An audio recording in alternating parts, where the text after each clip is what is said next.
Hey guys, excited to be here.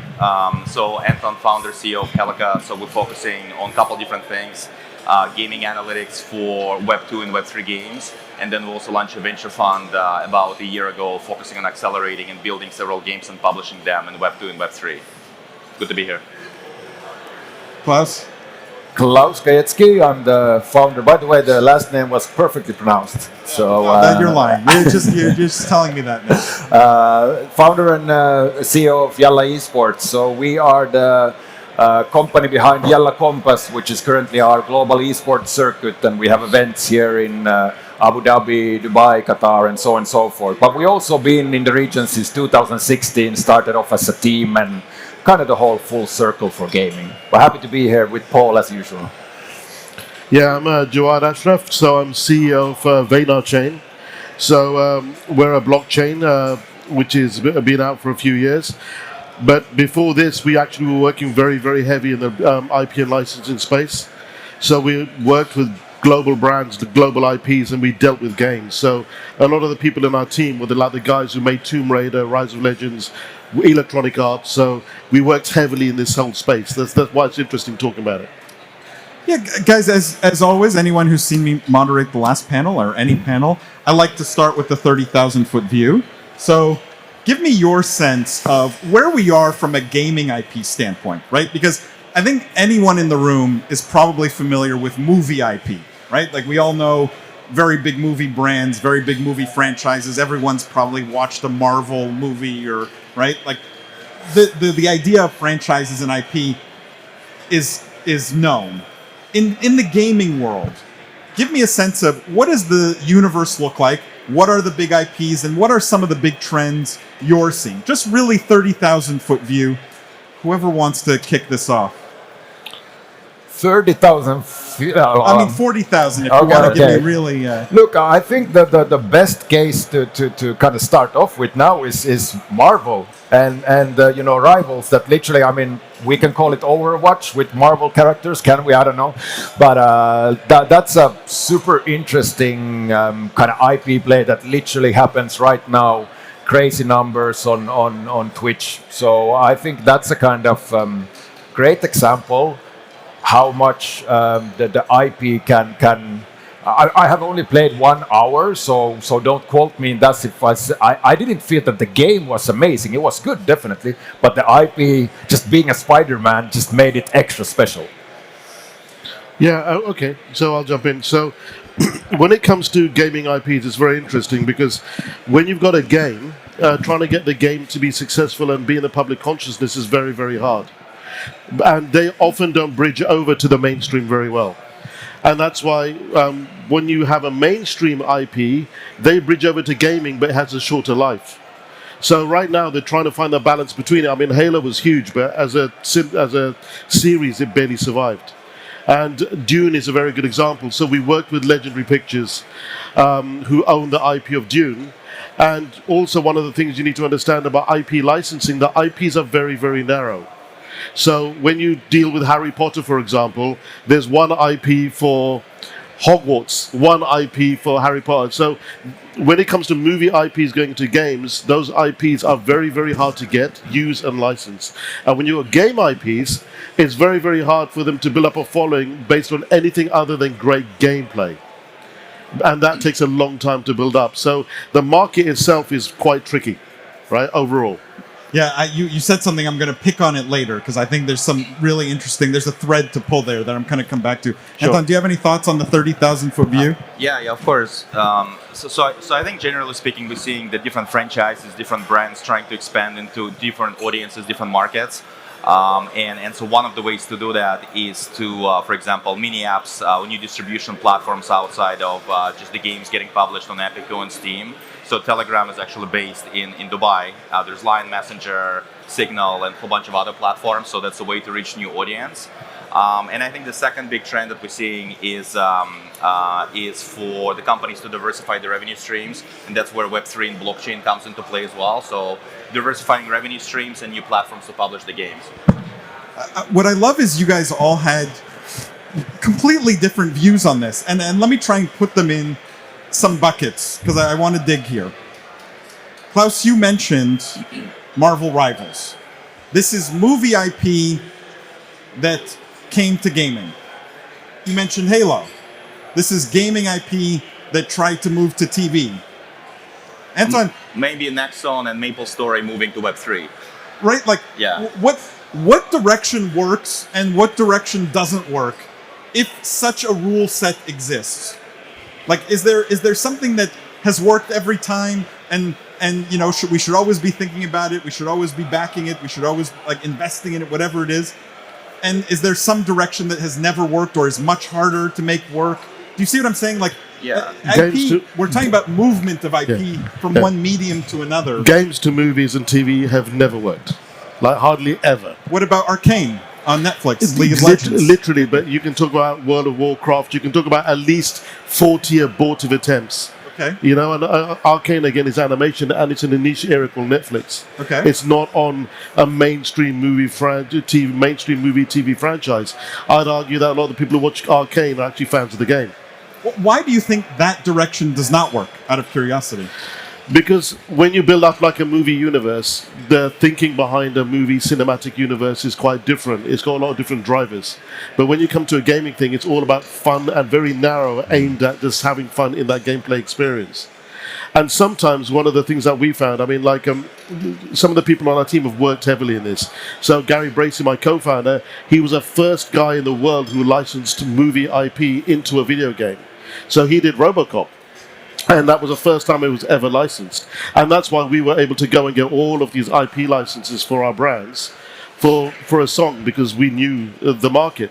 And what you found was with all of this, movie IPs, yes, they can go over to gamings, but they tend to last less in terms of life cycle. Marvel are the only exclusion to that I can see.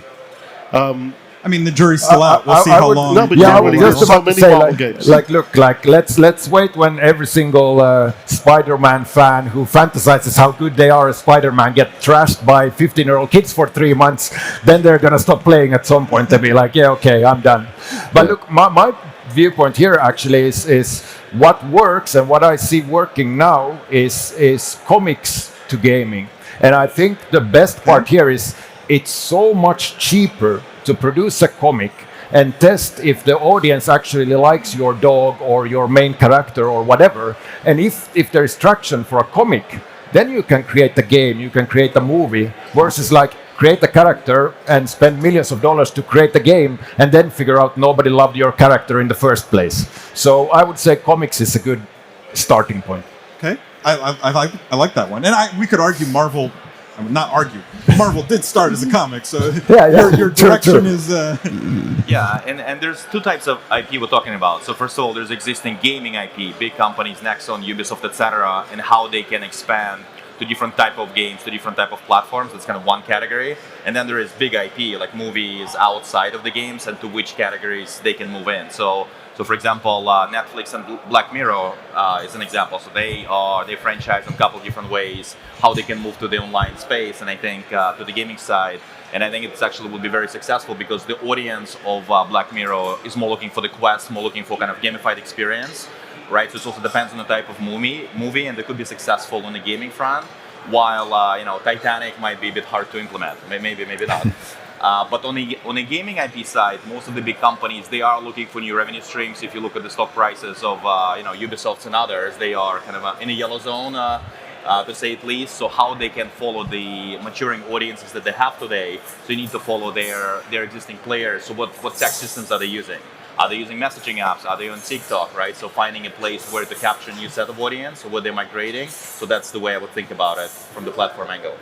Yeah, I failed in nailing any of you guys down to giving me which one direction absolutely works every time and what other direction absolutely doesn't. So it sounds like there's no hard and fast rule. Not in media, no. I don't think this hard rule. I mean, Helika on the core front, we're focusing on gaming analytics, and the reason why we're doing it, because you cannot just take a product and launch it, see if it works. It's not obvious at all it will work out. It has to be trial and error, obviously. And Klaus, you mentioned something about, it's much easier to launch with an IP, a new game, than trying to have a brand new audience that, has never heard of this game or never heard of this brand. Is the implication of that statement that all game developers should be thinking about using existing IP? Like, how do we? Because obviously that's not sustainable, right? No, because it's too expensive. how does new IP get created? But again, is there a bit of a catch-22 here where, because it's simpler to launch with existing IP, we're getting a ton of games that are only based on that? No, but because like the thing is, it's very expensive, because we dealt with them. We dealt with the Disney's, the Legendaries, gaming brands, etc. And really, I mean, if you look back in the NFT cycle, like you had companies called Vive, right? And they're still around. But like they were absolutely huge and they had IPs licensed, but the brands literally put conditions on them like, if you don't meet the revenue goals, we own you, So you end up, because brands have got a lot of power, so all these really great IPs tend to come from indie studios a lot of the time. But the market for gaming generally is very tough. I mean, we were at Gamescom a few months ago, and gaming goes in waves, and right now gaming is in a wave where a lot of studios are closing down. The cost of producing a game are sort of coming into the sort of costing of like a movie studio. So now it's almost like if someone's invested $100 million in building a new IP, the company's thinking, should we spend another 20 million just to put a named brand to have less of a chance of failing? But games can always fail, and nowadays it's become a multi-million dollar proposition. Star Citizen by Chris Roberts has been building for 15 years, spent over $250 million, and it still hasn't turned up. Yeah, I don't know if that's ever going to actually. I don't think it will. I mean, the short answer is, no matter what IP, if the game is bad, nobody's going to play it, right? Yeah. Let's say the movement is bad or whatever, no matter how cool the character is. But IP can be used to get people to try your game. Exactly. That, as a starting point, user acquisition. Is that so? I was going to say, is it more than a marketing tool? Yeah. Is that kind of fair to categorize it as such? I'd say that. I could say so, yes. Yeah. And so, what is the best practice then for a smaller studio? Like, in terms of how do they develop breakthrough IP, and then what do you think is the path they should be following? Right, because we've seen definitely some breakthrough successes at the small scale that today are very big. I think about Angry Birds. Right, there's Angry Birds merch. There's an Angry Birds theme park in Doha, of all places. Go Finland. Right, but like. They've branched out not just to movies and TV, but to other. But to be honest, that was also their downfall. Yes. So that's what because that's they did too much with the same IP, company, right? yeah. What is the right amount if you're coming from nothing and you have a breakthrough hit? I think maybe like one step at a time as well. Like start with, let's say, this comic, and then maybe make a game or a movie, but don't make the movie and the game at the same time, for example. So maybe that's some sort of sweet spot. And, I mean, Fall Guys is a good example. That little game hit the zeitgeist. Everyone did it. It was made by two people. And, they did the best strategy, which is sell it to a big brand as quick as you can.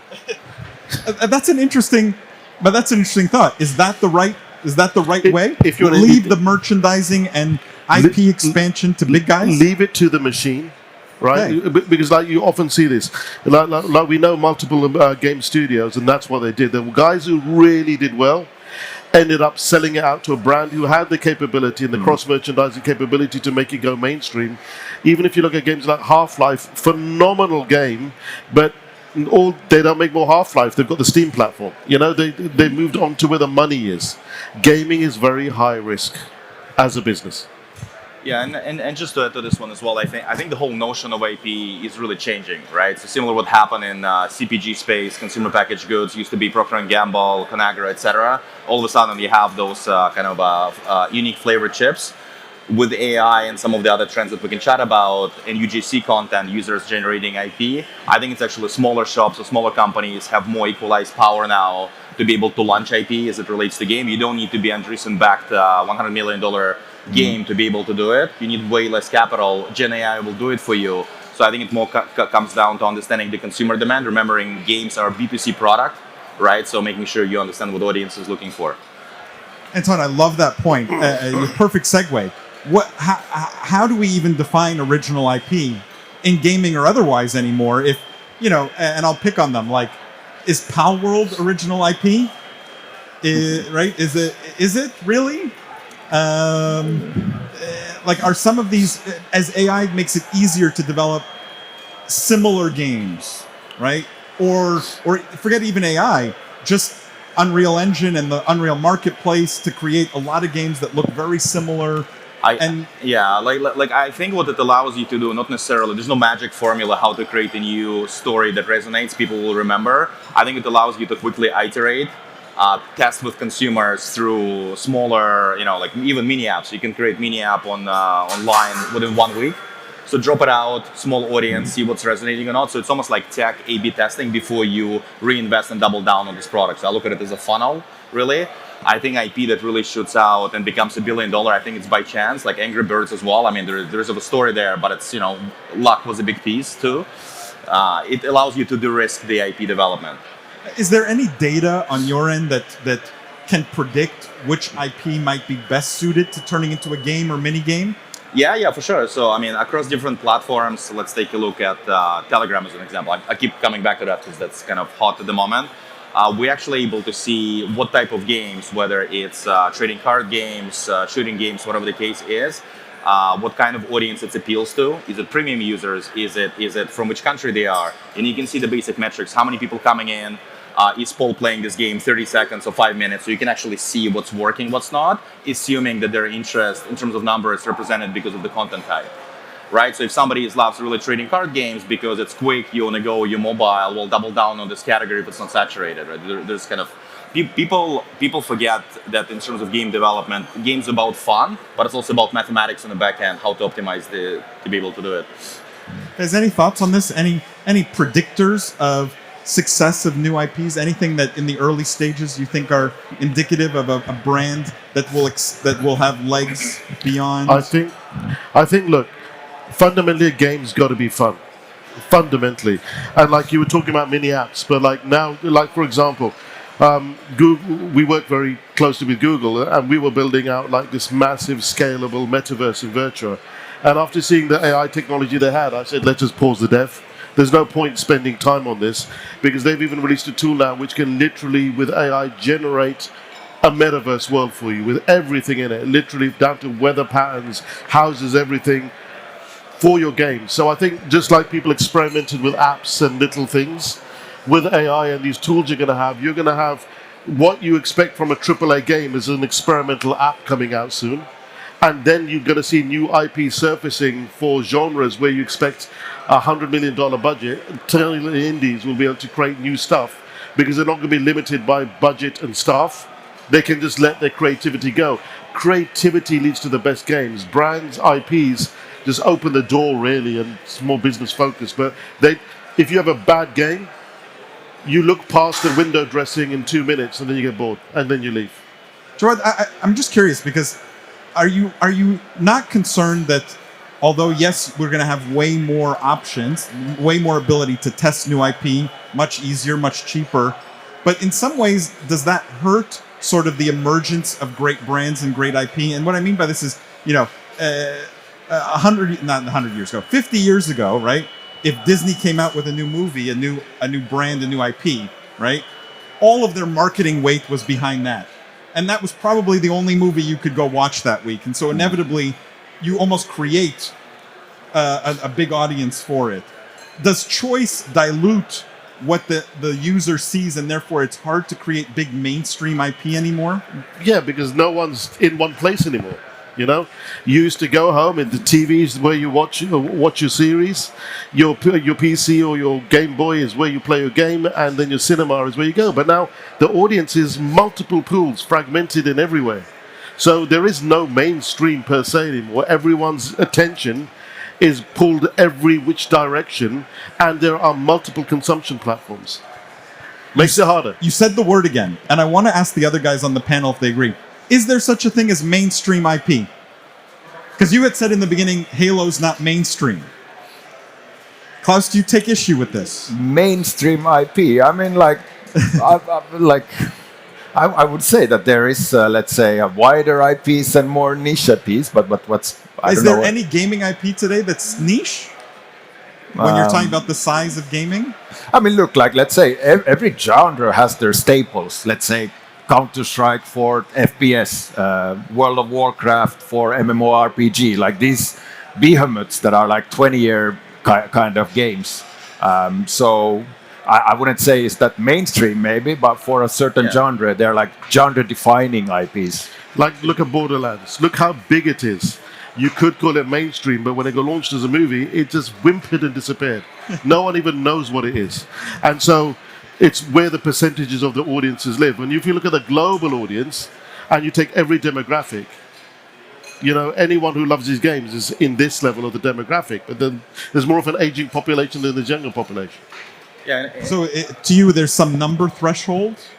Yeah, when you talk about anything, you're talking about the gross numbers. And then you talk, then if anything's over, let's say, 40%, then it's mainstream. And that includes every demographic. Okay. So if it doesn't meet that criteria, then it's niche. And it gets smaller or bigger. Anton, any thoughts on this? Well, I mean, also let's remember there are a lot of cultural IP, right? Just came back from Seoul. K-pop culture is massive, so there's lots of IPs, games, content related to that. Japan, obviously, anime is massive there as well. It might extend to the western coast US, but in Europe it might not be as dominant. Generally speaking, in gaming, what we see is that in the East, it's more IP-focused culture, while in the West, IP for sure exists. West meaning Europe, but it's much more spread out. If you do a trading card game, anything related with anime, I mean, chances are it will more or less succeed if it's based on the comic books and things like that. But it's very different by region as well. Yeah, it's very true. I like that you opened this can of worms. What are your thoughts, guys, on geographic differences in terms of how they treat IP? It could be specific to gaming, but big IP in general. Look, I think Wukong was a bold move. Chinese IP launching on Steam, which is technically banned in China, and it freaking blow up. So that was kind of like kudos to them. But does that mean it's completely portable across geographies? Like, is this specific to gaming, or all IP, great IP, is totally portable across geography? No. Western IP tends hardly ever to work in the East. It just doesn't. And Eastern IP generally doesn't translate well. That's why anime is almost like a religion. Manga, anime in the East. But in the West, you have flashes of it, and there are people who are interested in it. But that's generally why what you find is that even with Sony and with Xbox, there's been that struggle between these two companies to try to get market share. And that's been purely based upon the IPs they've released for that particular region. So you go to the top 10 when you go to Japan. It's very different to the top 10 that you see in America. Why do you think they're not portable? What is the... Because they resonate with his culture, right? Yeah, I know. And also to add to this one, I think very often what you see is that very strong IP from Korea and Japan, as an example, just spend some time there. It's kind of hard for the teams to expand to US or to Europe versus another way around. It's harder. And I think it's also the function of some of the cultural difference in marketing tactics that people deploy. And also just remember, for IP to become global or more common, like you mentioned, don't forget that distribution plays a big part of this. You can have the best new soda drink. If it's not getting sold in a grocery store, nobody knows about it as well. So you got Apple 30%, I was going to say tariffs, but fees. You got WeChat, right? So you have separate ecosystems. If you're not able to get distribution, nobody's going to know about it. So marketing tactics and popularity impacts whether you're able to get a spot on a store or not. Yeah, and then you have like Assassin's Creed, with Ubisoft also, first of all, localizing it, having Arabic, like fully immersed in the game. Definitely did better numbers in the Middle East, in the region we are, than if it wouldn't have been, localized. But Klaus, let me talk about your own experience directly, because you're building this Compass IP, right? Yeah. And you're building it here, and initially... Go finish your thoughts and I'll correct you. But you're building it, my understanding, for the region initially, right? Yeah.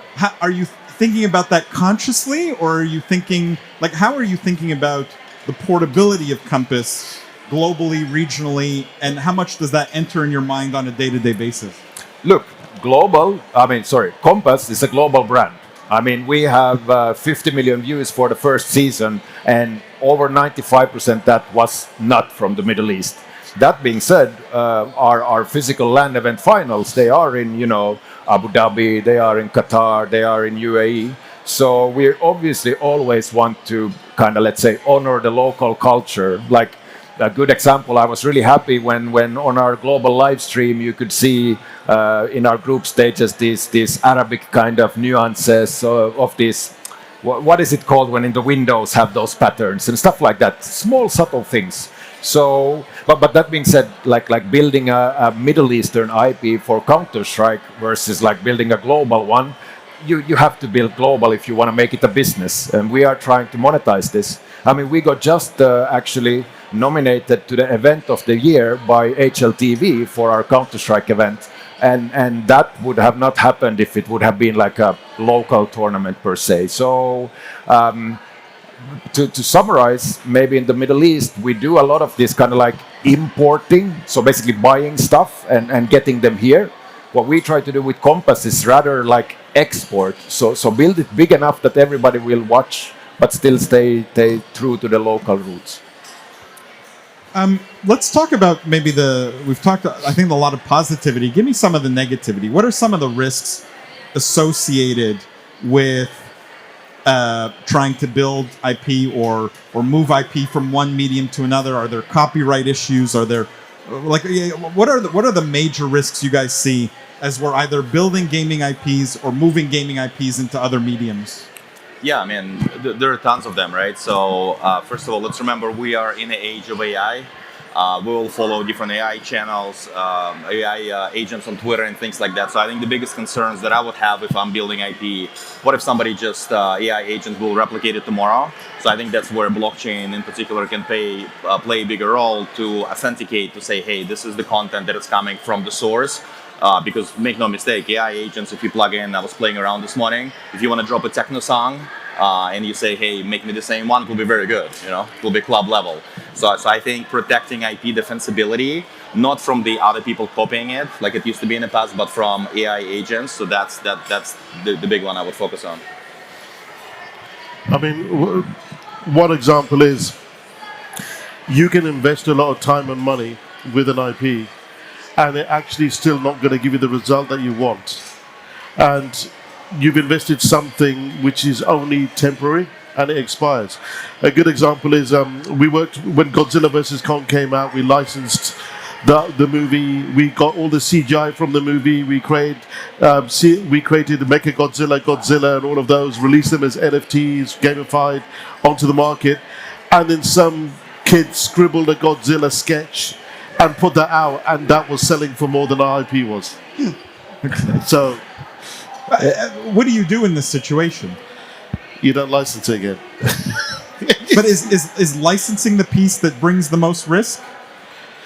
I think licensing can have a good upside, but it's also the downside can be if it doesn't work. It was a very costly thing to do.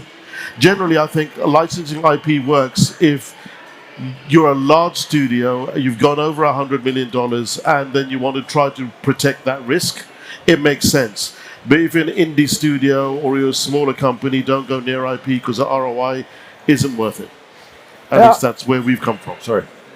Yeah, I can give a bit of a maybe different perspective from a kind of like esports event IP. So we are essentially building our whole business model of Yalla Compass around a game, which is Counter-Strike, which IP we don't even know. So technically, if Valve comes to us and says like, oh, by the way, you cannot, do this event anymore, well, that's kind of like game over for us. So that's why in like IP esports events business, it's super important to kind of like have a good relationship with the publisher. And I mean, luckily Valve is definitely more of open source kind of publisher versus somebody like Riot is very kind of like rules and regulations, and they want to run their own circuit. But that's a huge risk that you need to mitigate. And also when we actually decided to do Yalla Compass in the first place, the idea was let's do an esports circuit. Well, then the choice is like, what game? Do we do Counter-Strike, or do we do Rocket League or FIFA or Rainbow Six? Imagine if we would have gone and made it with Overwatch back in the days. and then the game dies in 3 years when you had a 10-year plan to build a circuit, right? So that's why Counter-Strike was a safer bet. I mean, it's been around for 20 years, and I don't expect it going anywhere. So yeah, like the publisher IP plays a huge role and risk for all the kind of industry around it, whether it's events or merchandise or whatever. Anton, did you have a thought on this? Yeah, and to add to this one, I think the way Helika doing it, de-risking IP, we're actually saying it objectively. We're actually moving part of our business to Emirates, and the reason being is because I think the biggest opportunity in IP now, moving from US, the biggest opportunity in IP is Web3 component. And so one of the biggest concerns of the big studios launching IP in Web3, quite frankly, is the regulatory risk. Right, so we're bringing in Venture Studio here, and we're chatting with all of the big guys to be able to launch it here, because usually what happens is they launch a separate company, which is not affiliated with a public company, whether it's Nexon, Ubisoft, whatever the case is, because for them, the opportunity, the upside is 5% of the potential total revenue, so kind of like who cares? But the upside could be there, right? And so UAE actually, in terms of regulations, and we in many different countries, is very, very flexible. It's effectively, the way I think about it, almost like innovation lab. Bring in the content, experiment as it relates to digital assets as much as you want. Whatever works, we're happy to make legislation for you, right? So I think it becomes almost like incubation, innovation lab, and that's why many of the companies are bringing the assets here. And then I think in the next couple of years, actually Emirates will be exporting IP out of here to other countries. Does Web3 bring anything to the table that solves some of the risks we've heard here? Whether it's licensing risk, or maybe you obviously don't own the underlying asset in the game, or right? Does Web3 solve some of these problems in your mind? Yeah, like the one that I mentioned, AI and protecting IP itself. Like think about luxury goods. How do you know that this watch is authentic, right? All of the luxury companies they're struggling with it.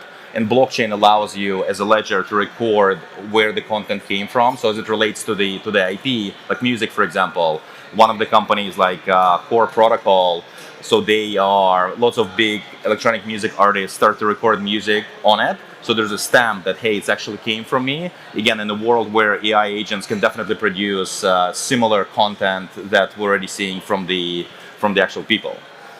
So it's definitely solving from the ledger and blockchain perspective as one of the. And just to add to that, fundamentally NFTs, one of the reasons that they even came out was because people were playing games like World of Warcraft and there was a grey market. And they were talking about digital ownership. Now, if you look at companies like games like City of Heroes, absolutely gigantic, but when it shut down, people lost years and years of time, effort, grafting in their assets.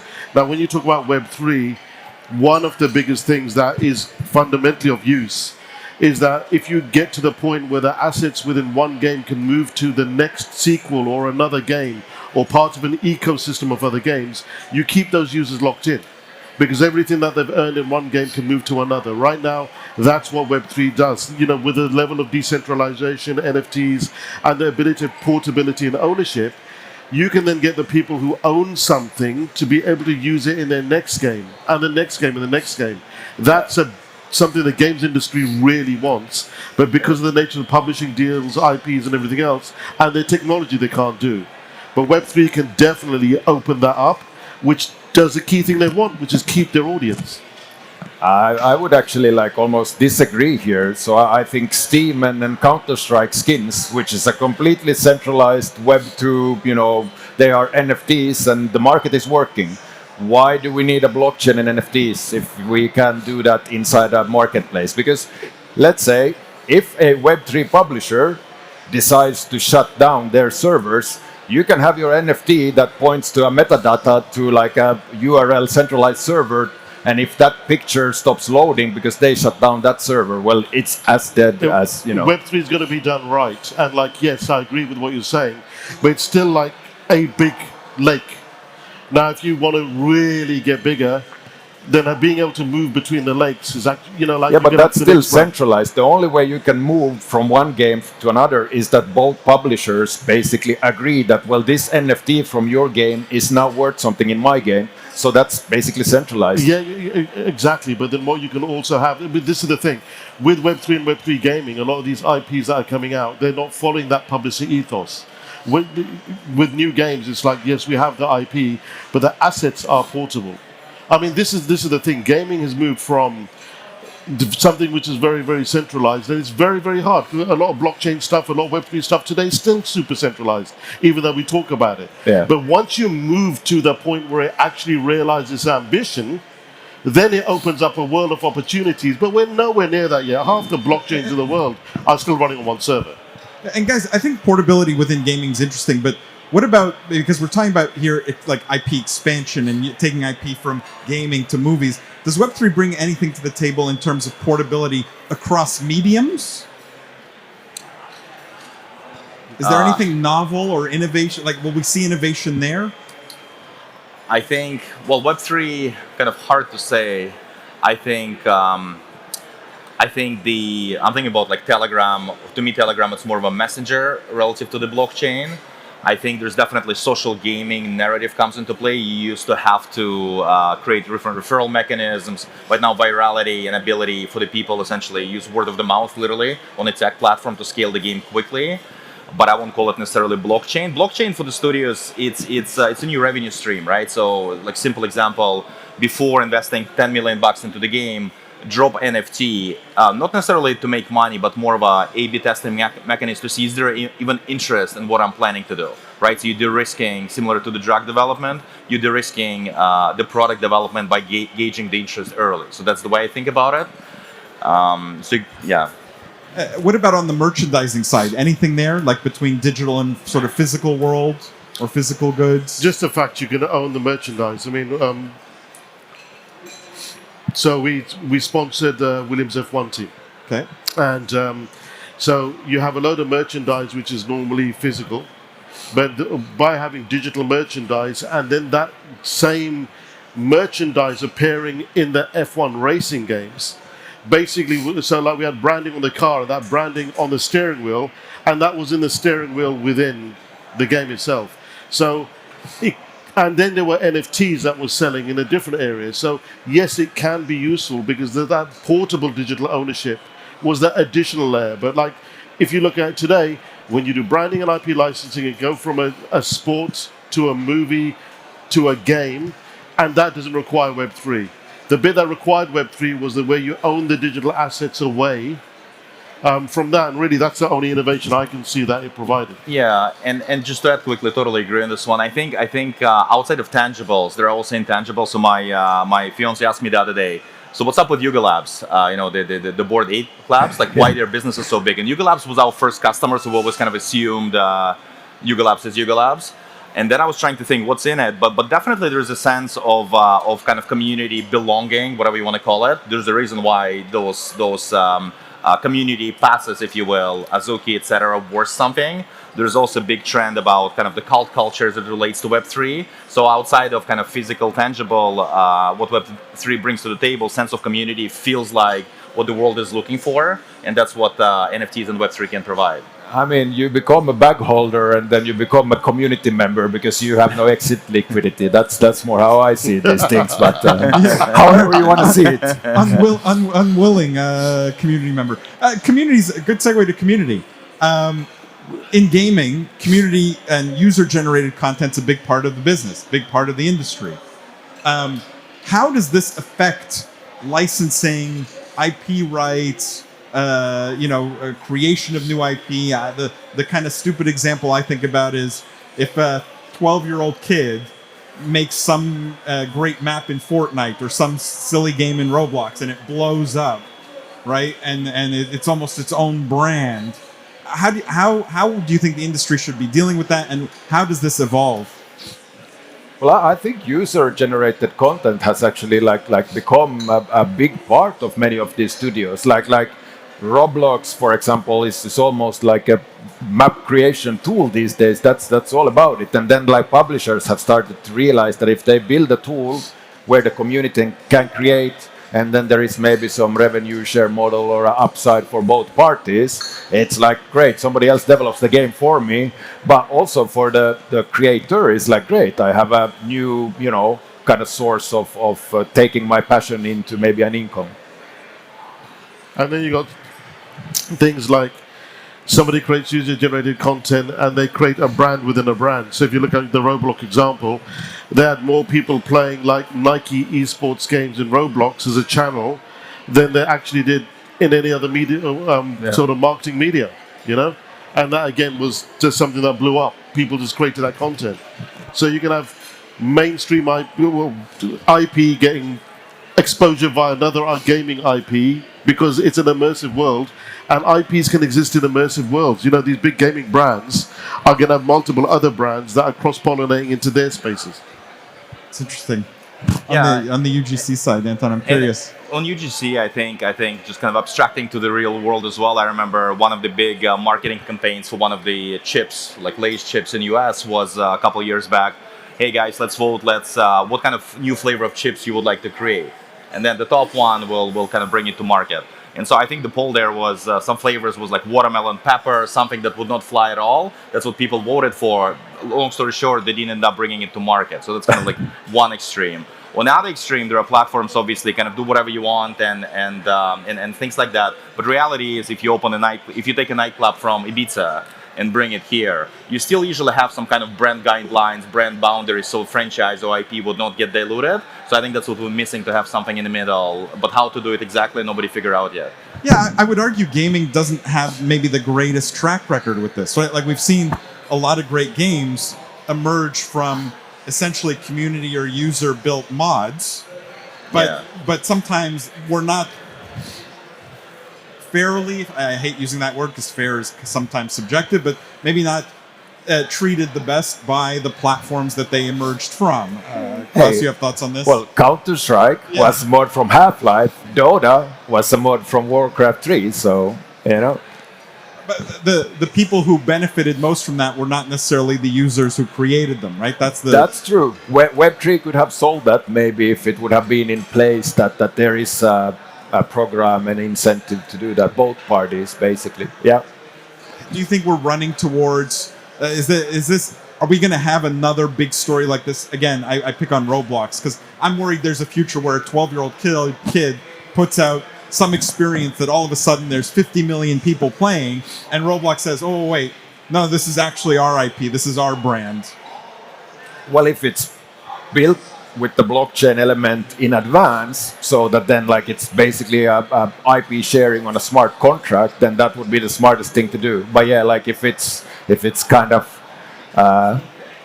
if they have the option to whether they share or not, that is then again, I guess, very centralized and Web 2. Well, and also let's think about like regulations as well, because we operate in specific markets. Obviously, TikTok in US faced some challenges, partially because of UGC, quote unquote, became hyper popular in some cases. Also, I think gaming is an interesting one. I grew up in Moscow but live in Canada. Russia, for example, introduced the new KYC process today for the games because, you have to do your passport and things like that. So there's a fear, and it's already happening, that games becoming a new social network. So people chat all the time in the games, as you guys know, right? So we also need to think about kind of regulations and where it makes sense to do the best. And that might also cap out some of the kind of UGC-related narratives and categories. You are going to get a lot of AI-based UGC coming out. Yeah. Games end-to-end will be able to be put together by people. Stuff that you've never seen before can be just produced by a couple of people. So you're going to see entire gameplay and IPs surfacing from a bedroom with a couple of kids, which is how it used to be right at the beginning. You're going to be, but then what happened? The industry scaled so much it couldn't do. But AI tools is going to put that power back into their laps, and all of a sudden you're going to see. I do think we're going to see a big shift. It's a lot of these brands are here and they're doing a lot of cool stuff, but small guys will be able to leverage and create content like big brands, and then all what they have is what they maybe don't have anymore, which is the creative spark. Let me push there because I want to give you a hypothetical and maybe it's a crazy one, but. Two kids in their garage use ChatGPT or Gemini or Grok or any of the big AI platforms today, right? To build a game. So ChatGPT writes all the code for their game. The game is a breakthrough success, huge hit. You don't worry about any future where even the the AI platforms, the chat GPTs of the world come and say, whoa, we technically wrote this code, not the two kids in the garage. It's our game, it's our IP. And I give you a scenario that maybe sounds silly today, but if we're talking about billions or tens of billions of dollars at stake, do we run into these issues? There's hundreds of open source AIs coming out at the moment. If you want to build a game, you probably wouldn't use them. And like if someone like Google, like for example, with Google's new metaverse generation tool using AI, they know that this is the use case and that's built into it. That if you create this sort of content, you own the licensing because they know that's what it's for. But when it comes to these tools, there are so many new open source tools that are being contributed by communities. It'll be open source AI building games. I don't think that'll be a big problem. Yeah, and I don't think like IP, whether it's in biotech and what we're talking about here is as big of a moat as it was a long time ago. Like you mentioned, kids in garage. I think nothing's going to happen to them. Actually, I think at the core, the teams need to be able to build and iterate on the product quickly. IP helps to bring it to masses to distribute, but at the end of the day, it doesn't really matter. There's tons of examples, Pokemon and kind of Pixelmon and Web3. Like nobody is really saying anything. So it comes down to the how quickly you can iterate on the product. Even in many cases, I've never happened to us knocking on the wood, but if somebody comes in and say, or we come to somebody, hey, you infringed our IP, chances are like you're not going to be going to courts for like 5 years. You know what I mean? You're just going to move on with the product.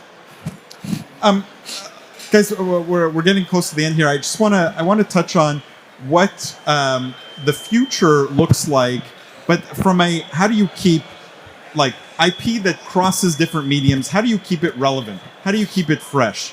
How often should we be putting out new content around IP? How often should we be doing new things with IP? Right? Counter-Strike, we've mentioned it a couple times on this stage.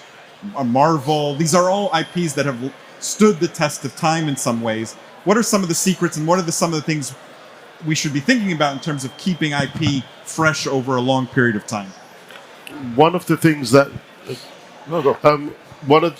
So at one point we were working with Warner Brothers, and this is an exact problem they had. And the way that they were trying to approach making their IPs more current was doing collaborations with things which were very much in the current culture. So they were taking someone very, very mainstream and combining it with like the likes of Donald Duck or whatever, Daffy Duck, etc. So the only way they're going to remain current is to make their IP relevant for the people who are engaged with other IPs today. So it's like marrying the two and doing collabs. That's how they were trying to approach it. Yeah, I think having an IP, you need to kind of drip feed new content at that perfect pace, right? You can't go too much at one bang, but then if you don't do an update for like way too long, Valve, Counter-Strike, So, or Diablo. Well, on the other hand as well, sometimes I wish they never released Diablo 3. Like, let's just keep that Diablo 2 dream alive, right? So it goes both ways. But I think that the pacing of new content, whether it's like a new hero into the game or a new sequel. I like that idea of the drip feed, just at the right pace. Yeah, like a drug addict. And even if you stick to the same here, if we zoom out for a second from the movies, for example, like books, for example, Winnie Pooh, right? The book was written, I don't know when, but then this IP through cartoons and things like that progresses, kids love it. And I think the characters are the same, but I think it's more understanding what the next generation, what their sentiment and psycho is, so you can introduce the relevant elements. Maybe it's Winnie Pooh with a Starbucks cup. I don't know what the case is, but ability to adapt the character based on new psychology and how people are evolving. I think something to consider. I mean, easier said than done, but that's the plan. But what about? Obviously, we're the global game show, so let me tie it back to gaming. My question. One thing I've seen is anytime an IP is trying to be relevant, they'll launch a character in Fortnite. Right, we'll do a collab with Fortnite, or we'll do something with Fortnite because the kids love Fortnite, right? And so, is gaming in some ways the holy grail for big IPs and brands to stay relevant?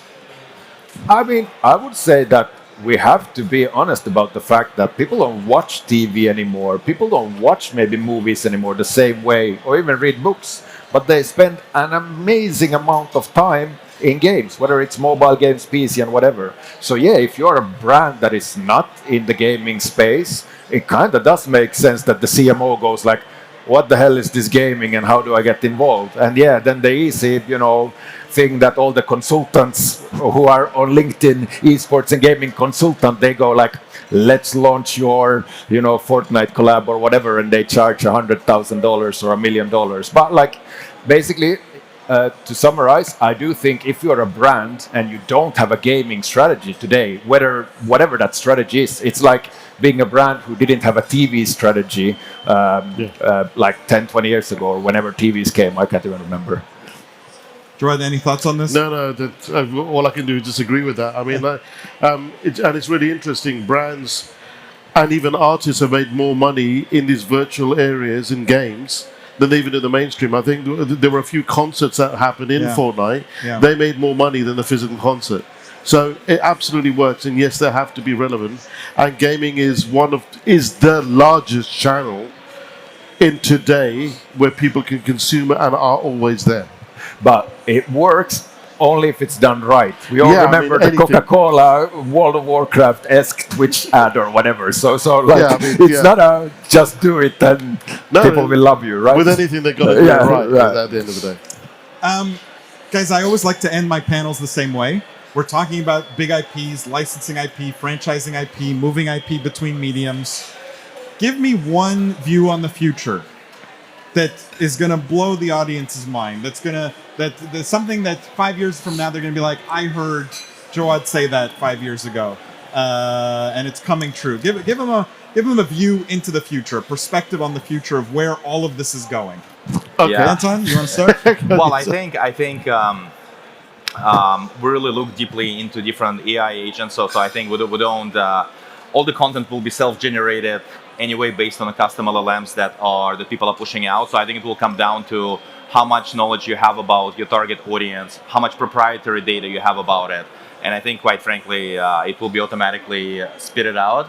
What it might be missing is the emotional connection, like any brand, any franchise need have to the audience. You need to add the human touch, but I think it will be done programmatically. Okay. The machine's taking over. Machines in emotion. My answer is super simple. Counter-Strike majors in the Middle East. That is very specific and very simple. My device. I like it. Yeah, mine's more dystopian. Give it to me. Let's hear it. Look, paint the dystopian picture. Basically, AI is going to be taking over multiple jobs, from architecture to engineering to design to gaming to coding. You're going to have a society which has got a lot of people who don't get into the jobs that they ever had access to before. That's all going to change. It's like the Industrial Revolution. When society moves in that direction, entertainment is going to become bigger and bigger and bigger. When you talk about Ready Player One, that's where I think sooner or later we're going to end up in a variation of that. I like it. Guys, huge round of applause for our panelists. We have a couple minutes. I mean, we have incredible people on the stage. Any questions for them on this? Or anything else, really? You're just curious about something. Paul, I have a question to you. Yeah. Where do you source your shoes? Because always when I see you on a panel, like you have the most amazing shoes, always. I have a very close relationship with Christian Louboutin. And my request to them is very simple. Give me the ugliest shoes you can possibly make that no one in their right mind will ever wear. And that's what they do for me. Well, there you go. It's now I let it to the audience. I just wanted to give them a minute to think of the question. But I would love to see this moving in all kinds of places. I would love to see my shoes in other mediums too, not just on my feet.